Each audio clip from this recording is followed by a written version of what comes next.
السلام عليكم ورحمة الله وبركاته. أهلا بكم في محل الشيخ العطارين. النهاردة هنعمل الحلقة التانية من حلقات كيفية اختيار البهارات. أول حاجة هنبدأ بيها النهاردة هو الحبهان.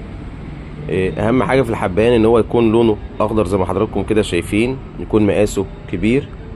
في منه المستورد، وطبعا الغالب إن هو كله بيستورد لأن هو جوتيمالا الأمريكي أو الهندي. دايما الهندي بتبقى حبايته خضراء وثابته. للاسف احنا ما بيجيلناش اللي هو الدرجه الاولى اللي هي الجامبو الحبايه الكبيره، بس احنا بندور دايما ان هو يكون حاجه كويسه. لما اجي افتح الحبايه من جوه الاقيها سودا، فيها حبات صغيره كده سودا، ما تبقاش صفرة. في حبايان تاني برضو اللي هو درجه تانية هتلاقيه اصفر او مجعد او واخد خطوط، وده جودته ما تبقاش اعلى حاجه، وبيبقى من جوه لونه الحبايه بتاعته بتبقى صفرة. ده بقى الكبابة الصيني او البهار الحلو او الفلفل الكبير. ده بتبقى حباية بالشكل ده، بتبقى متوسطة الحجم، وكل ما تبقى صغيرة كل ما تبقى مضمونة، لان هي الوقت بتتغش بالزهرة او الحباية بتاعت شجرة الفيكاس. ده لو اتفتحت من جوه هوريها لكم اهوت، لو اتفتحت من جوه بتلاقي جواها حباية كبيرة لونها اسود، لكن التانية اللي هي المخشوشة لما تيجي تفتحها تلاقي جواها بذور بيضة صغيرة. دي اهي، في ممكن يكون في واحدة هنا اصلا مفتوحة اهي لو شفناها، لو دققنا فيها النظر اهي جواها حباية لونها اسود. ده البهار الحلو او الكبابة الصيني. تعالوا بقى نروح للمستكة اليوناني. المستكة اليوناني النهاردة تعتبر من اغلى انواع المستكة، بنتكلم مثلا في 10,000 12,000 15,000 ايا كان هتوصل سعرها لحد فين.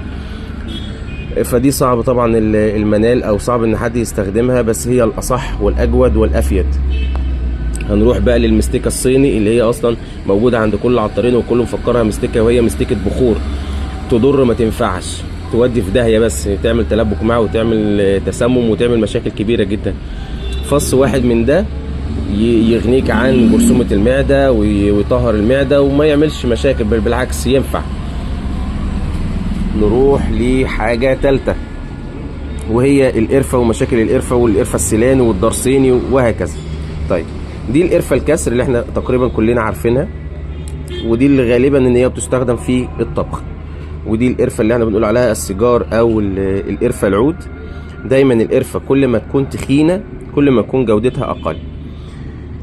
دي حاجة اسمها القرفة بقى اللي هي الدرسيني، اللي هي الورقة الناعمة، او القرفة السيلاني بتبقى ناعمة جدا، ويستحسن ان هي تستخدم في الشرب، يعني مفيدة، فيها درجة حرارة من المسخنات عشان برد الشتاء والكلام زي كده.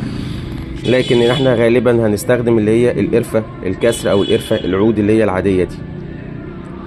نروح لابو طعم حلو، القرنفل. القرنفل بقى مشكلته ان هو بيبقى قديم، بيفقد القيمة الغذائية بتاعته، بيفقد الزيت. لكن الميزة اللي فيه ان هو كل ما تكون الوردة بتاعته صحيحة زي كده، عوده حلو مش تخين قوي ولا رفيع قوي، كل ما كان اجود. لكن لو كان بالشكل ده منزوع الزهرة تبقى جودته سيئة. طب احنا هنشتريه ازاي؟ ما انا مش هفضل انقي، لا، بيبقى غالب على المنتج اللي انت بتشتريه الجودة بتاعته ان هو كويس او لا. لو لقيت الغالب ان هو فيه الزهرة بالشكل ده اشتريه، لو لقيت الغالب عليه ان هو بالشكل ده سيبك منه او ما تحاولش تشتريه. نروح لنقطة تالتة معانا كمان النهاردة وهو الزعتر. ده الزعتر العرايشي او بنقول عليه الاوريجانو، ولكن في اختلاف ما بين الاتنين، دي زهرة ودي زهرة. وده الزعتر اللي هو السوري، وفي الزعتر تاني بيبقى رفيع كده اللي هو الزعتر البلدي بتاعنا. ده كده في منه 3 انواع. ده جودته عالية جدا، يستخدم شربا، مفيد قوي موضوع الكحة وغيره. لكن ده ممكن نستخدمه في الطبخ، كويس ورخيص ونكهته برضو حلوة، هو والبلدي. وبكده نكون خلصنا الحلقة الثالثة من حلقات كيفية اختار البهارات من الالف للياء. نشوفكم في حلقة جديدة، والسلام عليكم ورحمة الله وبركاته.